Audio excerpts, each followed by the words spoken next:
আমি বেঈমান গদ্দার হলে মমতা বন্দ্যোপাধ্যায়কে কি বলবেন? গদ্দার কটাক্ষের জবাবে এবার খোদ তৃণমূল সুপ্রিমোর রাজনৈতিক ইতিহাস তুলে ধরলেন বিধায়ক। শীর্ষ নেতৃত্বের অতীত, দলবদল এবং জোট ভাঙার রাজনীতি নিয়ে এক বিস্ফোরক খোলা চিঠি লিখলেন সুরজিৎ মিত্র।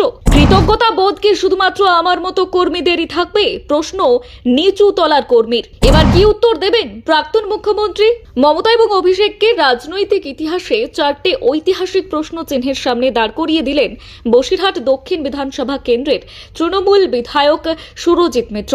তৃণমূল কংগ্রেসের প্রাক্তন বিধায়ক সুরজিৎ মিত্র নিজের রাজনৈতিক অবস্থান ব্যাখ্যা করতে গিয়ে দলের শীর্ষ নেতৃত্বকে একাধিক প্রশ্ন ছুড়ে দিলেন।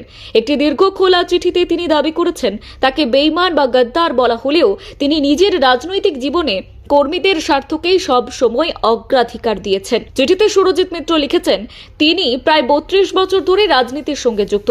দীর্ঘ রাজনৈতিক জীবনে অধিকাংশ সময় কোনো পদ বা ব্যক্তিগত সুবিধার আশায় রাজনীতি করেননি। তাই আজ যারা তাকে বিশ্বাসঘাতক বলে আক্রমণ করছেন তাদের অনেকেই অতীতে দলের কঠিন সময়ে পাশে ছিলেন না বলেও দাবি করেন তিনি। এরপর তিনি তৃণমূল সুপ্রিমো মমতা বন্দ্যোপাধ্যায়ের রাজনৈতিক জীবনের বিভিন্ন অধ্যায়ের উল্লেখ করেন।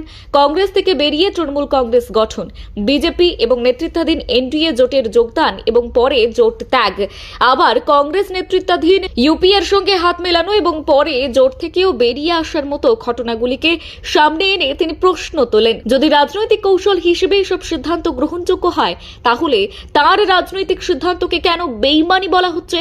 সুরজিৎ মিত্র তার চিঠিতে রাজীব গান্ধী, অটল বিহারী বাজপেয়ী, সোনিয়া গান্ধী এবং রাহুল গান্ধীর মতো মমতা বন্দ্যোপাধ্যায়ের রাজনৈতিক সম্পর্কের বিভিন্ন পর্ব তুলে ধরেন।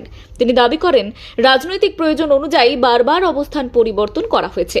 আর সেই প্রেক্ষাপটে তার প্রশ্ন, আমি যদি বেঈমান হই তাহলে এই ঘটনাগুলিকে কি বলা হবে?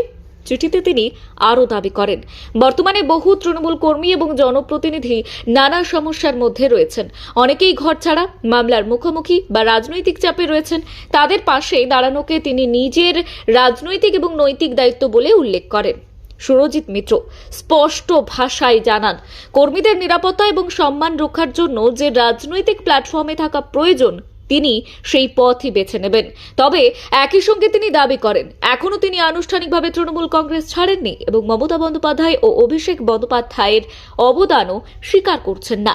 চিঠির শেষে তিনি প্রশ্ন তোলেন, কৃতজ্ঞতার দায় কি শুধুমাত্র সাধারণ কর্মীদের জন্য প্রযোজ্য, নাকি নেতৃত্বের ক্ষেত্রেও একই মাপকাঠি থাকা উচিত? নিজের বিরুদ্ধে ওঠা বেঈমানির অভিযোগের জবাব খুঁজতেই তিনি এই প্রশ্নগুলি জনসমক্ষে তুলে ধরেছেন।